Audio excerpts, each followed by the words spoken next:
Hai teman-teman pendengar podcast Kata Revi. Sekarang kita berada di akhir episode tantangan 30 hari podcast. Jadi hari ini saya upload 3 episode sekaligus karena memang beberapa minggu terakhir hektik banget gitu ya, sibuk banget. Tapi akhirnya alhamdulillah saya bisa memenuhi tantangan ini dan kemungkinan saya akan fokus untuk promosi isi-isi konten podcast dan tidak mengunggah podcast baru lagi. Jadi nanti kalau sudah settle semua, kemudian saya juga sudah mulai bisa kalau saya bilang udah mulai bisa stabil lagi kesibukannya, maka saya akan mulai mengunggah podcast. Mungkin 2 mingguan kali ya. Tergantung dari topik dan juga tergantung dari kesibukan saya. Karena di bulan April, alhamdulillah saya sudah mendapatkan beberapa klien privat dari mindset shifting, kemudian branding dan juga klien yang mau belajar menjadi seorang interpreter. Jadi saya mau fokus dulu di dunia coaching atau mentoring, baru saya nanti fokus lagi ke podcast. Sisanya ya fokus untuk ngeblog dan juga newsletter. Nah, topik terakhir ini adalah menceritakan pengalaman saya pakai Threads dan dihapus gitu ya. Jadi setiap kali saya mengunggah episode baru, saya selalu share di akun Instagram saya yang namanya Revi_thread dan ini nyambung sama akun thread pertama saya. Sudah ada sekitar 440-an orang dan juga saya sudah follow banyak orang waktu itu. Branding saya sudah mulai naik di thread, saya bahkan mendapatkan klien yang beli ebook dan juga klien privat dari Threads. Tapi entah kenapa, tanpa ada petunjuk alasannya, tiba-tiba akun saya itu dapat notifikasi kalau melanggar peraturan dari Meta. Jadi kan produknya Threads ini kan nyambung sama Instagram, yang otomatis juga nyambung sama Facebook gitu ya. Masih satu Meta gitu. Saya ajukan banding dong. Tiba-tiba yang awalnya suspend itu malah diilangin gitu, teman-teman. Jadi saya bingung gitu kan.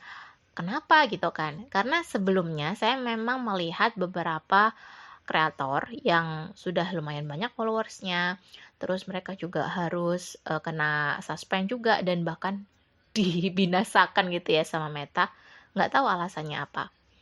Akhirnya saya membuat akun kedua dan saya nggak mau ambil risiko. Saya memang ada beberapa akun Instagram lain seperti akun personal saya yang Revi Dinar, lalu akun podcast ini yang kata_Revi. Tapi saya mikir kalau misalnya saya sambungkan Instagram ini ke ke thread, nanti ada resiko yang saya nggak tahu alasannya kenapa tiba-tiba dihapus, kan sayang banget karena akun Instagram saya yang lain itu juga sudah lumayan banyak followersnya gitu kan, daripada saya harus merelakan akun Instagram yang ikut hilang ketika akun threads-nya kena peringatan atau kena suspend.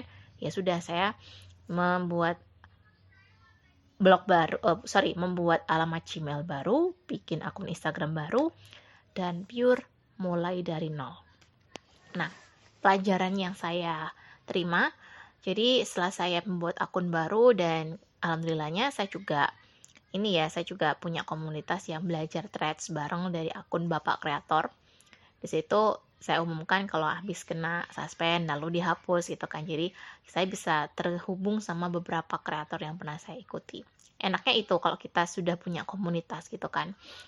Nah, ketika akhirnya saya mulai memperkenalkan diri lagi di Threads, di situ banyak teman-teman di Threads yang juga bilang bahwa kemungkinan Meta sekarang itu lagi sensitif banget sama pembagian link atau tautan. Jadi mereka prefer untuk akun yang nge-share link yang masih terhubung sama Meta, misalnya link Instagram, link WhatsApp, dan juga link Facebook. Masalahnya kan kita kalau punya website itu kan jualannya itu nggak cuma di platform yang terhubung sama Meta gitu kan.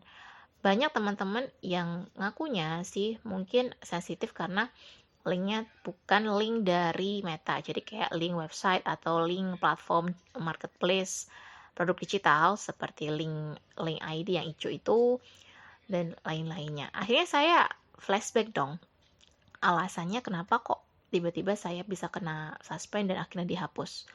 Oh, apakah mungkin karena saya membagikan tautan podcast yang dari Spotify gitu ya? Padahal kan itu juga nggak jualan gitu kan, saya cuma promosi di situ. Karena memang selama 1 bulan itu saya rutin nge-share link-link tersebut. Mungkin terdeteksi seperti spam kali ya. Dan akhirnya saya juga malah membaca di kolom komentar akun thread saya yang baru bahwa meskipun akun itu nge-share link produk Meta, contohnya akun WhatsApp sekalipun, kadang-kadang ada juga yang akunnya dideteksi membagikan spam padahal itu produk Meta sendiri. Nah, jadi disaranin untuk mengajak teman-teman yang pengen beli produk digital itu di link yang ada di bio-nya gitu kan.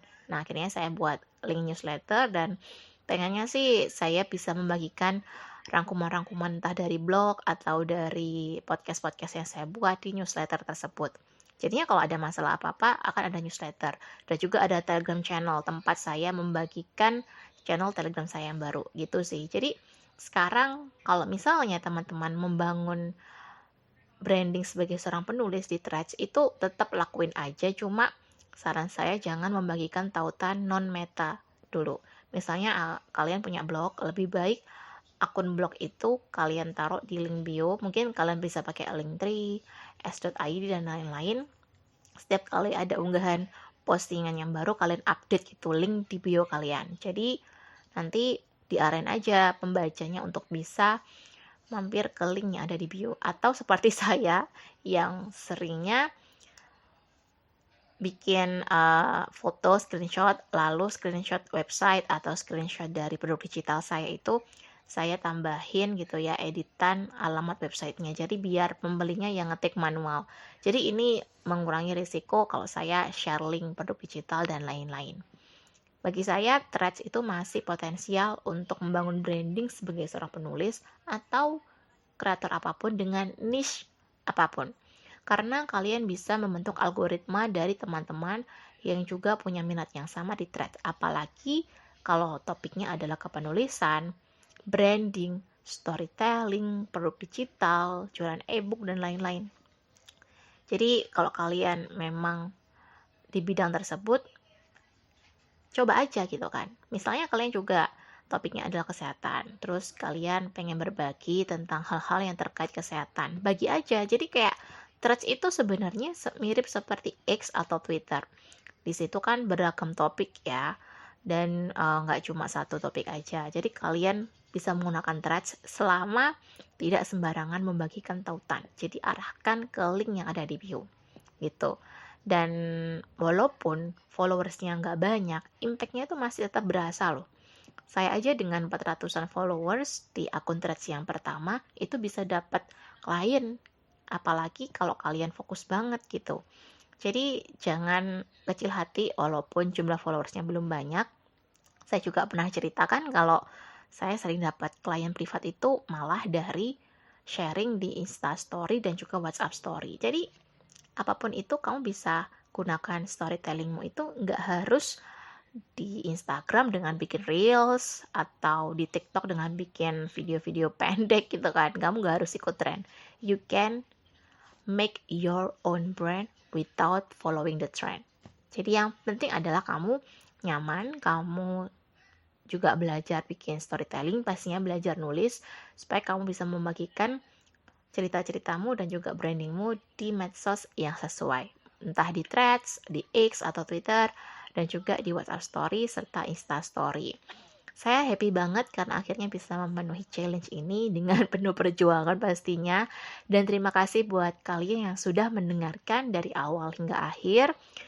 Saya punya rencana challenge sih, jadi nanti setelah lebaran atau cuti libur lebarannya usai dan saya udah mulai aktif lagi, saya akan membagikan kompetisi challenge yang bisa kalian ikuti dan pastinya harus tergabung dulu ya di Wordholic Channel yang hadiahnya adalah buku. Mungkin buat teman-teman yang mau belajar branding, kepenulisan, mindset, dan lain-lain bisa dengerin secara full selama 30 hari.